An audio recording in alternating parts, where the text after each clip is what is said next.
Got the little dancing going on in the background there. Hello. Party. It's Monday. Come on, dance. Right. Yeah. Get your energy up. Mm-hmm. Well, good morning and welcome to the latest episode of the Project Failure Files. This series is for anyone who manages people, projects, processes, herds cats, keeps things together, stays organized, whatever you want to call it. For a living, I'm Sharon Weaver, CEO of Smarter Consulting. And I'm Christian Buckley, the founder of Collab Talk, and welcome to another episode. I do like that whole herding cats. I'd like to be the guru of cat herding as my official title. That'd be great. But this is the series where Sharon and I explore project management topics from the perspective of what not to do as you manage projects. What was that guy, that old guy that would do all those the radio where he says, and here's what not to do. What's his name? You know who I'm talking about. He passed away now, but anyway, it was like a PBS. He had a show. Anyway, all right. I'll have to look it up later. It'll bother me if I don't go look up his name and share that with you later, Sharon. In each episode, we talk about the common pitfalls, share personal stories and experiences, and explore strategies and best practices to help you to be successful. And in this episode, we are talking about how to survive working for a toxic boss. This is where, we need to have these sound effects there. Toxic. I need toxic boss. Yeah. Really how to identify some of those toxic traits, navigate some of your daily interactions, document. When to take it to HR. Yeah. I mean, maybe in an extreme case, right? But I kind of think that's beyond the scope of this particular episode. I think this is more about how to just work with some people that might be a little bit difficult, how to influence, redirect. Maybe you're just trying to figure out how to navigate that particular relationship. Maybe they're just your technical individual contributor that's been promoted into management role that maybe isn't like the best at being a manager. Like it could even be, and I like to say sometimes it's dysfunction, sometimes it's toxic. Either way, you're uncomfortable and you're trying to figure it out. And maybe they just lack the basic people management skills that they need to be a good boss. Yeah, depending on, again, the culture of your organization, but I love having like the whole model of regular check-ins with your skip level. So your boss's boss, maybe quarterly or a couple times a year. And that might be an opportunity, unless they're also bad at it, but to identify that it's like, look, my manager needs to work on their bedside manner. They need some soft skill training and can maybe make some suggestions or encourage that direction. But I was also thinking of this. It could also be applied to, it's a great community management thing where it's not about smacking their hand. It's calling them out publicly. It's more about that redirect. How do you, with a toddler, how you teach them, or or a dog is similar to this too. I know I had a former team where one of my direct reports called out, is like, I don't like that you keep using the dog, the puppy training analogy when you're talking. There's an entire Big Bang Theory episode about this where Sheldon prays and treats his friends. Isn't that the one where his girlfriend, where she tricks him with his favorite drink? Like, here's a chocolate. Have a chocolate. Yeah. Have a chocolate. But so it's. I've always considered myself somebody who gets along with difficult personalities. I was always explaining this to my wife. There's some people. My wife's like, I can't stand that woman. A friend of mine's wife, and we get together, and I said, I really like her. She's super quirky, but I also, a part of it. I'm an older brother. I'm the second oldest of 10 kids. And so I was the one that teased younger siblings incessantly. That was my job. It was in the job description. I understood the role. I was accountable for that, Sharon. But I just said I like poking the bear. I like because her responses are so dramatic and over and above. I really enjoy that. But the other side of it that I would say to my wife is like, I look for people's strengths. I said, look, this person, they're know all about these topics. This is fantastic about that. I enjoy that. Like, focus on the strengths and you can get past all of the idiosyncrasies, all of the painful personality aspects of dealing with them. I do that in my management roles as well. I know I'm kind of getting into the meat of this. What you're saying is you're an optimist. That's what I hear. Well, there's that, but it's, again, if you're focusing on, this isn't just optimism. It's like some people think it's manipulation to say, if you only focus on my strengths and try to plan around and avoid those weaknesses. I said, look, at the end of the day, we're trying to get work done. I want to use people that have the strengths to get the work done the best and the fastest, the most efficient, the most innovative, all those things. Why would I assign people to projects where I know they're going to fail? Yeah, I do, and I do think that's the point. You don't have a lot of control over the situation sometimes, especially in an employment role where, they're kind of defining where you work, what you do, who you work for, your roles and responsibilities in return for a paycheck. And your only choices at that point are really, you can potentially look for another role within the company, or maybe you can leave the company and go work somewhere else. A lot of times that's the only control you've got. However, there are some other ways to avoid or manage or work within the confines of some of those toxic traits in a way where you can truly kind of be successful and separate in your own right. Make sure there's a paper trail in place, just in case. Process. And ultimately, there are some ways to get along with difficult managers sometimes that I think people, I don't know that it's always worth like fighting for, but sometimes it is, depending on the role. We've had a few of these episodes here, Sharon, that are just, that went down like the dark path, talking about some negative. It was on our list. I didn't realize some PTSD there, Christian. I just realized too that when you and I were going through this, we should probably mix up the topics at a order. Just, you can very much see that as we went a certain direction when we're outlining what we're going to cover in the series, and we should have mixed them up a bit more. But no, but I think, look, it's going to stir up some bad memories. We've got real life stories here.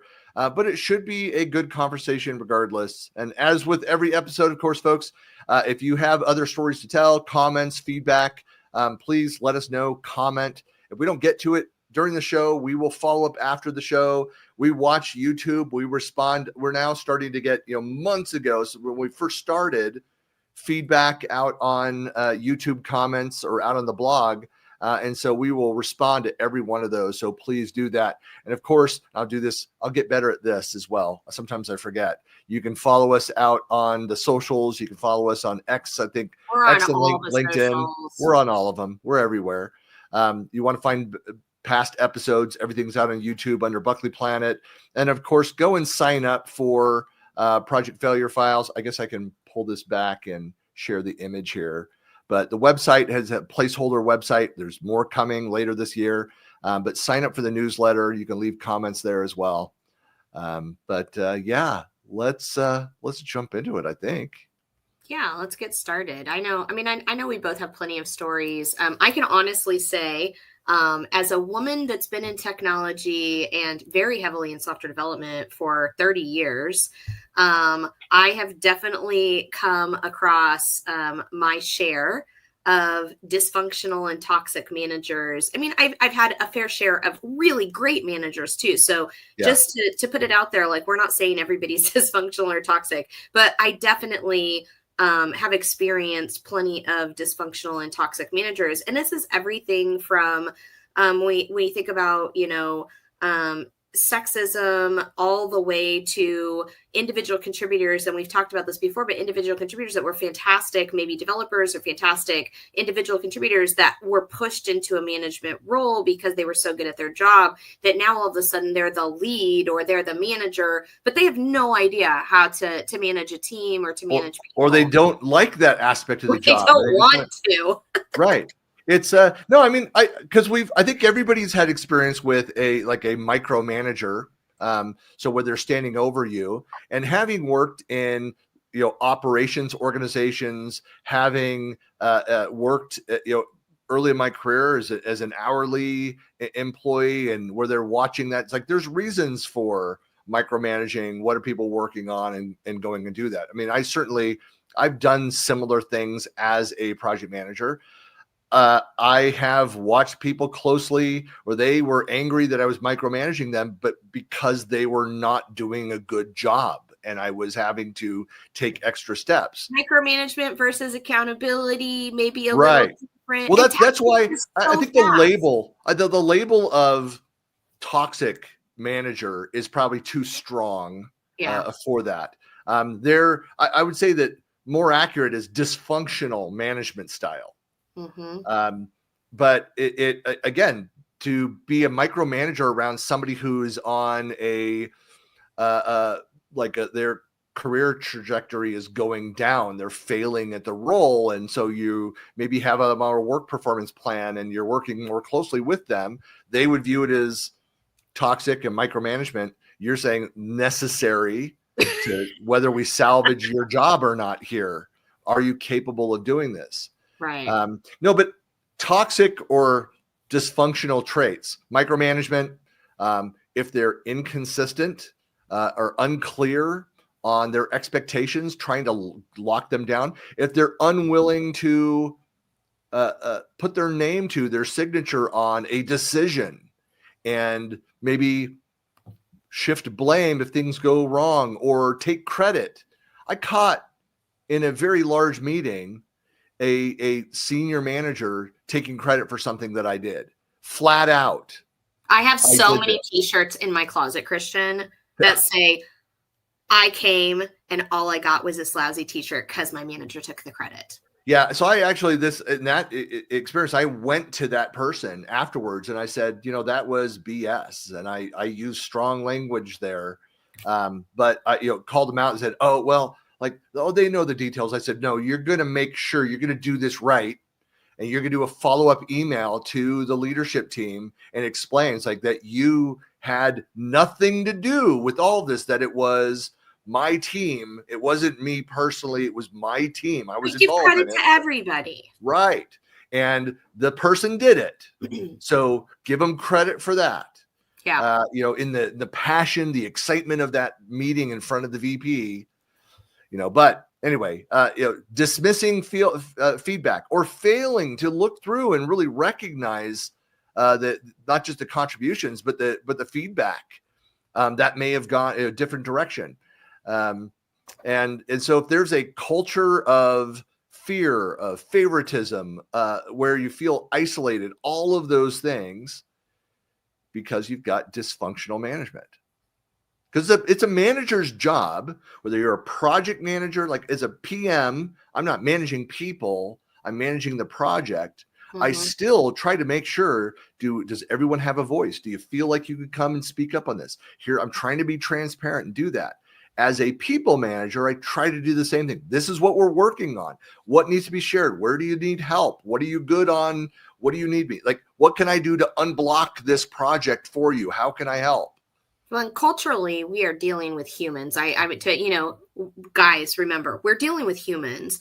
And we're not cogs, we're not a machine, we're not configurable. We're human beings. And so I think to some degree, you do have to have a balance as a manager of understanding how to manage time, scope, budget, all the right things that project managers do.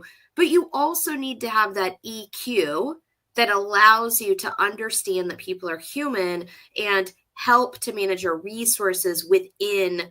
Resource management is more than just, do I have a resource or not? It's, my resources, being the best that they can be, growing into their roles, being coached, being supported, being heard, all the things that you should be doing.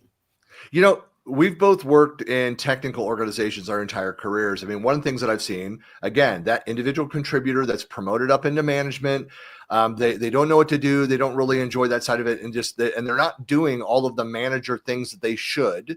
And I think that every manager should still have a certain percentage of their work that's IC type work. They're doing things. They're getting their hands dirty. They're not just pushing paperwork. Keeps you honest. Right. Yeah, it does. But it also, there's things that you could go and do, and it helps alleviate some of the tasks, the pressure on the rest of the team. But so I'm thinking of one in particular, this IC, former IC manager moved up, didn't like that. how he solved it was fantastic. It was senior enough role. He hired essentially like a business manager. So it was a PM that was assigned to the team rather than projects, that managed a lot of those pieces and kept the calendar and on target. So the person who was a technical genius could do all these things. There was a reason why he was moving up through the organization, because of those skills, had somebody doing the back end work there. So it's not an admin, it's different than that. But I've seen admins that did this admirably. Yes, did a great job. Sorry, folks, but did a great job with their manager as well, and filled that gap. And this goes back to, that's why I always talk about my favorite business book out there. One of my favorite business books is First Break All the Rules by Marcus Buckingham, but he talks about that, identifying and knowing your own strengths and weaknesses. And so building teams, you'll have much higher morale and performance when you structure projects in your team around people's strengths, rather than insist everybody needs to be well balanced and equally good in all areas of everything that they do, which rarely is reality. Yeah, I think some people who move into management, for whatever reason they did, whether it be by choice or whether they were just kind of shoved up that way based on their career trajectory, or somebody, kind of pulled them in that direction. I think, we talk about project failure files, the wrong thing to do is assume, like you said, that everybody's good at everything. I think there are some people who naturally are, just innately have a higher EQ. I think some people naturally are more, better in, an IC role. I think some people are better as leaders and managers.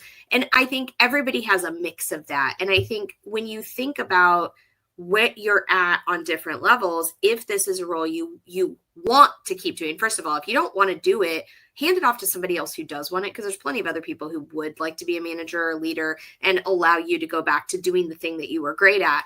But if you do want to pursue it, I definitely think it's good to take stock of, what are the things that I feel like I'm successful at, and what are the areas where I'm weak at, and filling in those gaps. And I think that was a great example of somebody who recognized the areas they were weak at. And either you develop skill sets in those areas to fill the gaps, or you bring somebody else in to be able to fill the gaps in that skill set. I think just self-identifying that is a really good thing for managers to really identify. And it can be difficult. Again, if they're low EQ folks, they're going to be less self-aware of those things anyway. But I think part of it, though, is that you just need to realize that, look, you might be in a dysfunctional or toxic organization, but is it some managers, they struggle due to their inexperience rather than, intent. They're not out to get you. They're struggling in their role.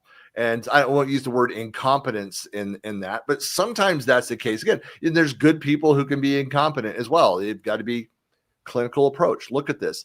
But you should understand that there is a difference between someone who is, lacks the soft skills, the leadership skills, versus someone who is manipulative and abusive to that. And there's a clear difference between those. Because it comes down to an intent on what you might go and do. So from there, maybe we talk about what are the ways that you navigate the daily interactions. Let's say that, maybe we talk about both sides of that. There is the no soft skills, so like their weak manager versus toxic manager. How do you navigate those daily interactions between those two? Well, and I mean, I think this comes down to, we're going to come back to culture and good old-fashioned relationships. For those of you who took active listening or interrelationship management. Crucial Conversations is a fantastic book, folks. Yep. I mean, I think, and this is really important. And I think one thing that I've noticed, especially, I feel like I'm the old person now in the current generation. Like I definitely feel like kids these days. I remember back when I used to hear that, and I'm like, wait, but now we're the ones saying it. I do think in this current generation, one of the things that I see predominantly is this idea of labeling everything as toxic if they don't like it, right? And like we mentioned earlier, sometimes there's a level of accountability that needs to happen. Sometimes people have to do things that they just don't want to do. Like, let's be really honest. Like, we don't want to scrub baseboards. We don't want to have to do certain things, right? Sometimes you just have to. But I think the important thing is really understanding at a relationship level, what is the difference between somebody who is trying but just not successfully meeting your needs in a way that you need them and is open to feedback and open to conversation? You can see those people. It's safe to talk to them. It's safe to tell them your struggles and challenges. It's safe to ask them for help. It's, when you feel like you can go to somebody and you feel like they're going to do everything they can in their power to help them, then I feel like maybe they just don't know enough, or maybe they're still learning, as opposed to a manager or any generic relationship where they don't care about you. They don't care what you're feeling or saying. They don't want to listen. They never have time for you. It's always their way. They want to scream and yell. I think it's very clear sometimes the difference between the way that they provide feedback to you as to whether they just don't know or they're being toxic or dysfunctional. Well, part of that too is that in the latter, you do not want to share the emotional, the personal side of that. Like, you keep it professional, focus on things. Look, you won't go wrong in having standardizing your approach across both of those, and then just see how it develops as you get to know them, more closely. Again, I had a skip level where the conversations always were there, like music was involved because I'm a music collector, and he had very similar with my direct manager. Like, she would try and talk about music, and we had a lot of similar taste things there, but then like that was it. Nothing else personal beyond that was the only thing that we connected on, outside of work and structure. So I developed and I understood the way that I shared information and what I shared at the level of detail that I shared, how it was different with my skip level, who's more personable, and my direct manager, my immediate manager.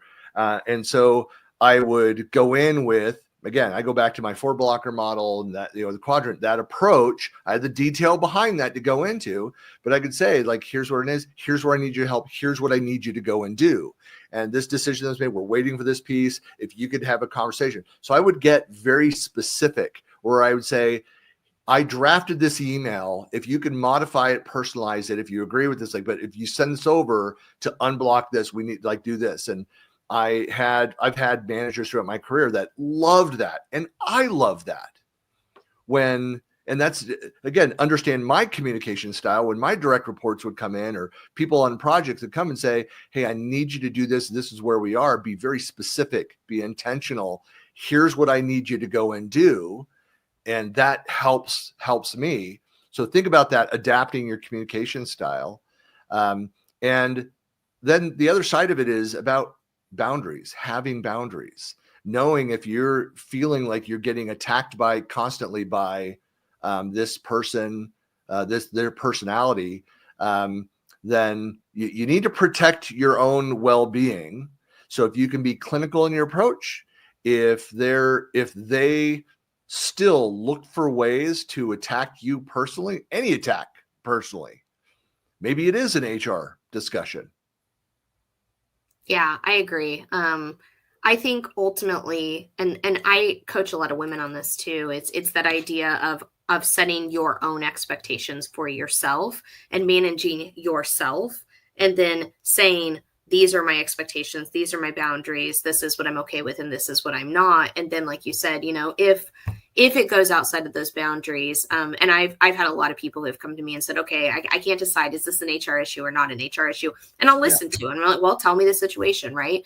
And anytime I feel like what you said is, when you decide what your boundaries are, what your expectations are, you've communicated those effectively, hopefully in writing, and any of that happens in a way that you feel uncomfortable with, then I think oftentimes that could be the line to where you do need to report what's happening to HR, Yeah. or you might have to think about, leaving the role or the organization for something that's a little bit more welcoming. And it's really interesting because I sit on a lot of panels for this. This is a big struggle that women have, especially in technology. And, they're like, well, do I really have to leave? And I'm like, there are so many great places out there. Nobody should settle for a bad manager or a bad organization when there's so many great organizations out there that are looking for talented people.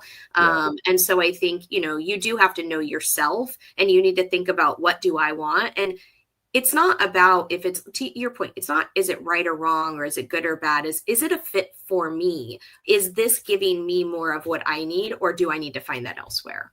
That's just a couple thoughts there. I mean, that's a clear indication if like how sought after is it to work in this org, internally, or for this company, if they're struggling to fill roles versus they struggle to have time to finish the job description, to get it out there, get it posted, and then they get hundreds of resumes of qualified candidates. If the people are fighting to get in there.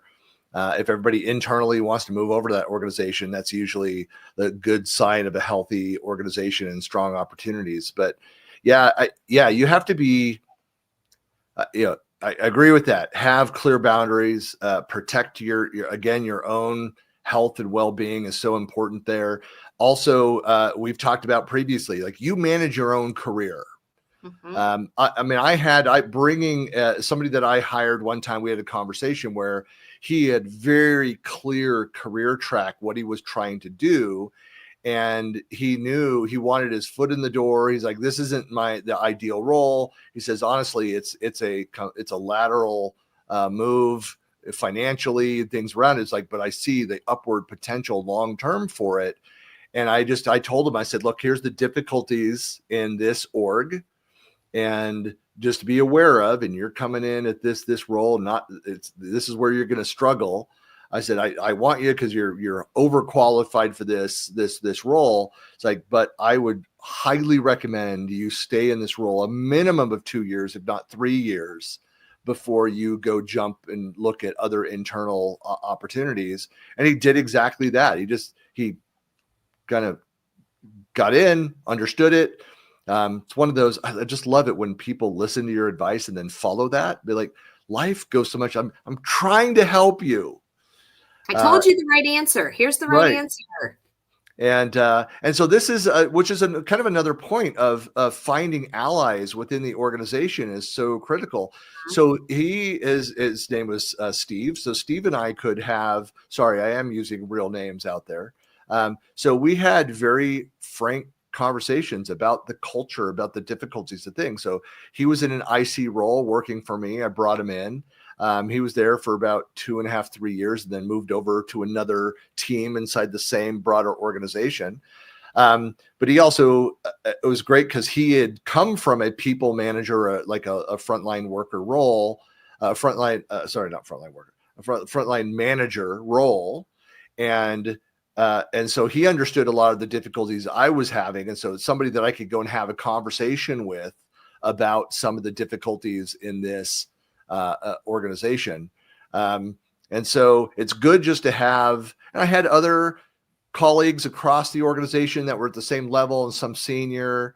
So you have colleagues, you have mentors, others that can provide insight into dealing with crappy managers. I know, Sharon, you're big too on this idea of always having a mentor, always having some various relationships at different levels. Like, do you talk a lot about this side of things too, about the management chains and frustrations with your manager, your people you're managing? Yeah, I think this is a really common topic, especially for women. Is that whole idea of having whoever you're following and whoever's following you, right? There's always that kind of chain of command. And I think that it's good, like you said, it's good to have other people you're talking to, because think about it this way. Like if you're in your own little echo chamber and all you can see is your own world, sometimes there's other things that you're missing. And I think having people that you work with, whether it's a mentor or coach, and or colleagues, I think give you perspective, because sometimes they can see it from a different angle or a different perspective. Maybe they've worked with that person in the past and they can say, oh, you know what? They're really not that bad. Here's the things that they worry about. And if you do this, this, and this, they'll completely be fine. Or they might say, no, I've worked with that person in the past. Leave now. Right. Yeah. I think having those colleagues and having those relationships can give you perspective and insight into the relationship and the activities to help you kind of make decisions in a better way. Yeah. So let's say that we've talked a lot about this. I think we've defined it. We've talked about it. We've shared some experiences around that. What to go and do? What's the practical guidance on this? How do you, so you've identified you're in a dysfunctional group. You've got a bad manager, whatever flavor of bad manager that is. What are the steps that you take? What do you recommend? I would definitely say maintain your integrity above all else. And what integrity means is do what you say you're going to do. If you say you're going to do something, do it. If they say they're going to do something, document it. And at the end of the day is if you do what you say you're going to do and you document all of the decisions and actions and everything that's happening, if you're concerned that potentially, let's say we don't know, right? We don't know if they're dysfunctional or toxic or just problematic. I think when you document all of those things and you maintain your own integrity, at the end of whatever happens, whether you solve the problem, whether you leave the organization or whatever, you know that you did the best that you could do in the situation. You've documented all of the actions and all of the decisions. If something does have to get escalated to HR, you've already got, that information there. You've got CYA to prepare for anything that might need to happen. If maybe it's just as easy as you're going to look for another job. The last thing you want is for that manager to give you a bad reference or something like that, right? So I say maintain your integrity, hold your head high, and do the things you say you're going to do and document everything. And if you do that, it really doesn't matter if you have a bad manager or not, because you're just there to do your job. And you've got the trail. You can audit that. You can go back. It's funny. It just made me think of when. So 35 years ago, I was newly married. My wife was a bank teller, working for Wells Fargo in Rancho Cordova, California. And remember talking about it. And she really enjoyed a lot of aspects of her job. And she said, actually, she could best. And my wife is just a very sweet person, and so it doesn't have a mean bone in her body anyway. But she said her favorite thing was when you had really angry customers would come in, and she says if they were just a jerk to me, says what I would do is just be then extra nice back, and which usually made them angrier, and she thought that was hilarious. But my point in sharing that little story is it's kind of this way. If you've got a bad manager around this, you don't want to be the reason or the person that they come after, that they make you the focus of that. Keep it clinical, keep it structured, document, having those pieces in place. Summarize key conversations like this is what you meant. Here's what I'm going to go and do. Here's how I've changed the plan. Make sure that you are religious about using whatever project management tracking tools, document deadlines and deliverables. And then if needed, start maintaining a personal record of key interactions and outcomes. I did this in I've had 2 companies where I went to HR about my manager, not about things to me, but things that I saw, I tried to direct. Is this what I'm really seeing? And just some other to protect other people in the organization from a toxic manager that was out to get some people.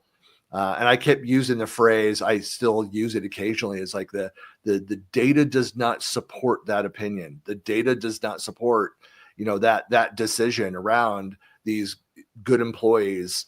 And like, there's no reason why you're looking to end their career at this company because you don't like the way that they look in one case, like the fact that somebody else that she had a baby and came back. She's working full time, one of the top people, yet because she left to have a baby and came back, this manager was now on a warpath to remove this person.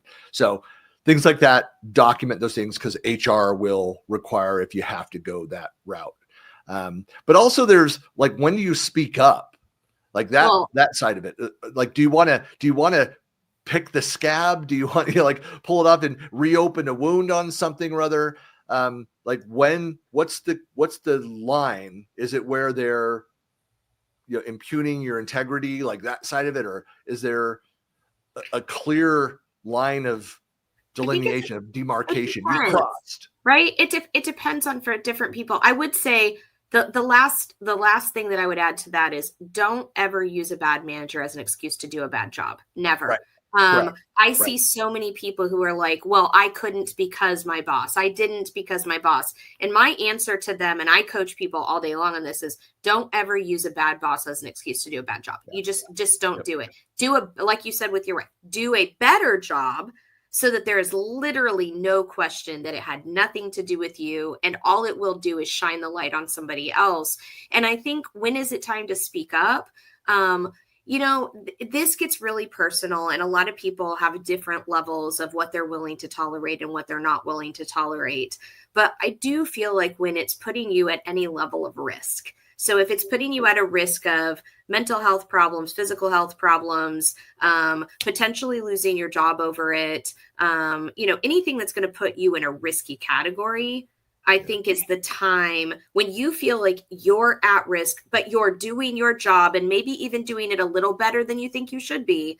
If you feel that risk, I do think that it is your job. And we're speaking to project manager, process manager type people anyways. You know what risk is. If you feel like there is risk to yourself, your career, your health, I definitely think it's time to let HR know. And the right way to do it is to report that as a risk and say, there is a risk to my health, my career, my whatever. And here's the proof of why I feel that way. Because oftentimes what will happen in HR is nothing will happen the first time you report it. So the problem I see with a lot of women is they will wait until it gets to the point that it's way past the risk level and into the red zone before they say something to HR. And by then, sometimes it's too late. So at the minute that you recognize a risk, no different than you would on a project, is the time that you should be escalating that up to skip level management and or HR so that they can prepare. Right. Yeah. And be fact-based, non-emotional approach when providing the feedback. Again, you've got your document trail. Here's what happened. This being paraphrased. Here's what was stated. Here's this. Here's like the reactions for personal grievances around those things. But you have to realize too, HR is limited in what they can do. Most of the management team is higher level, carries more weight than the HR people around that. But there are laws on the books around and treatment of people, of humans in companies. And so they will understand, what can be done. And you should also ask HR, like, what should I do in this case? And they'll often, and what I've heard this is when they onboard you into most companies, and HR person comes in and does their spiel. They'll even talk about it, like document this stuff. If there's something it's private conversations here. No retribution against reporting something out there, to make sure, hey, just want to make sure the company is not liable for something. Like, I had an instance where there was unethical behavior by a peer of mine or senior people in the organization. And I reported the CEO. I took it to the CEO, and he knew about it, laughed about it. I said, this is destroying relationship with key partners, and it's unethical and inappropriate. And he just said, well, like, he's doing more good for us than the bad stuff, however. And I resigned that week.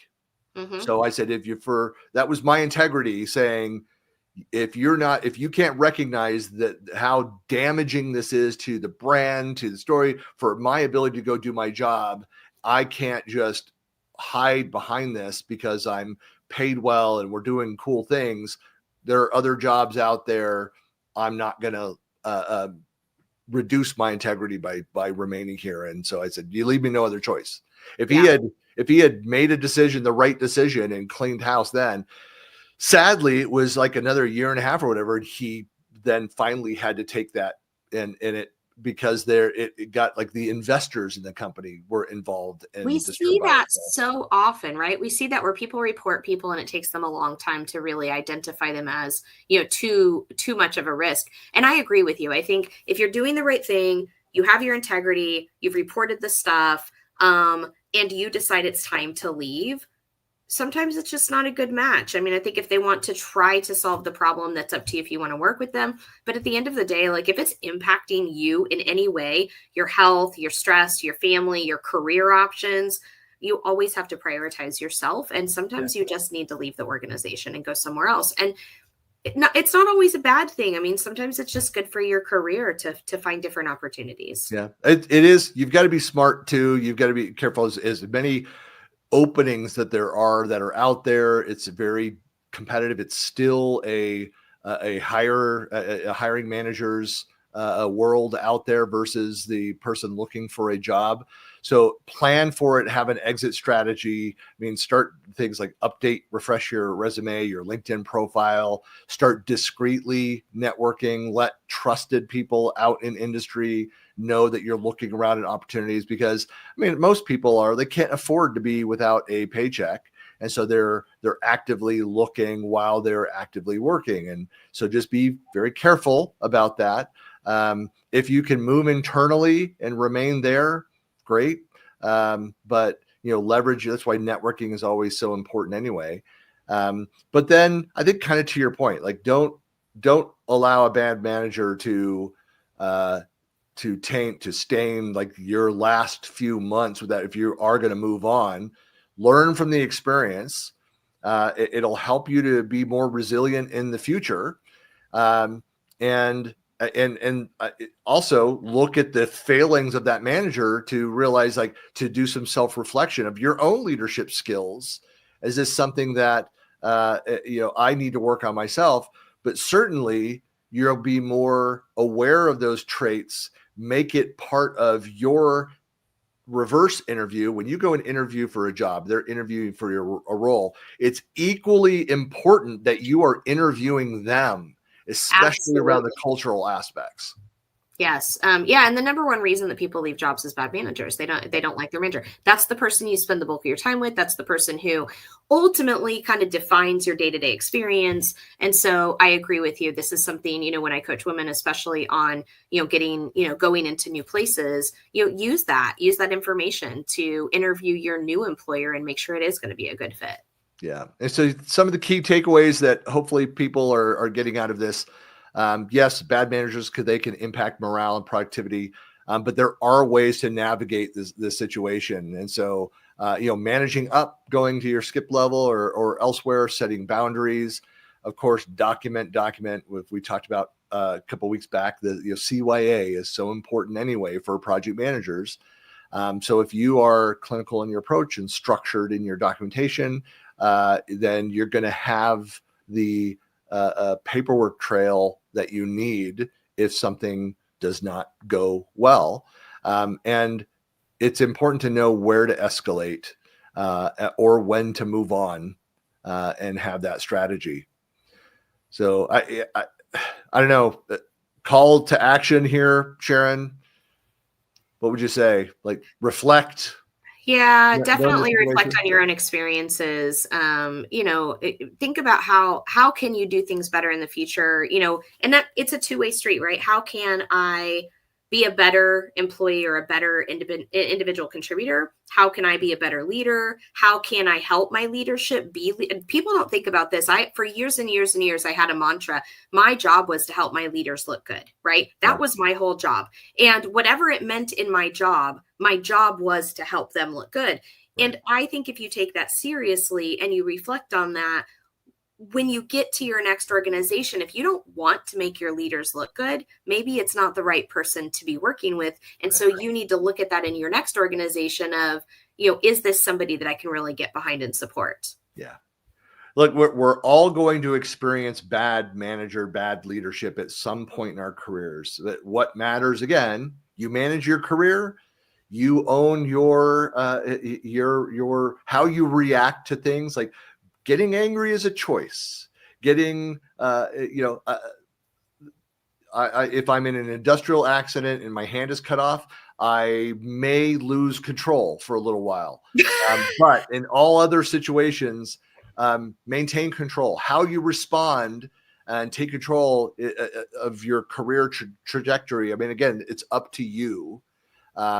We are usually the biggest limitation to our own careers. It's us, ourselves. In fact, it's a great opportunity for you to grow if you are struggling under a bad boss, because there's so much opportunity where that boss is probably dropping the ball that you could potentially pick up and learn and grow and show other people how great you are.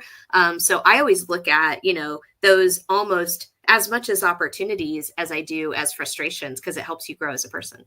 I just remember internal jokes that would come after an acquisition, and some of us were not happy with the CEO specifically, but we would our phrase that we'd use is like, how are things going? It's like, I'm learning so much. Well, and often bad managers, I'm going to be really honest, most of the time, bad managers don't last very long, especially in a good culture with a good organization, they don't last. And so often if you're in a good organization or good culture, you've been very happy and maybe a bad manager rotates through. Oftentimes it's just a matter of just kind of waiting the time and waiting for them to kind of go on to the next place. And sometimes the problem solves itself. Yeah. Well, again, it's a good, do an assessment. Can you deal with it? Can you manage it? Or is it time to move on? But yeah, those are your options. Yep. All right. Well, thank you everybody for joining us. Of course, if you're not already following us, you follow us out on X and all the rest of the socials. We're everywhere. You can find us out on LinkedIn as well. Just look us up.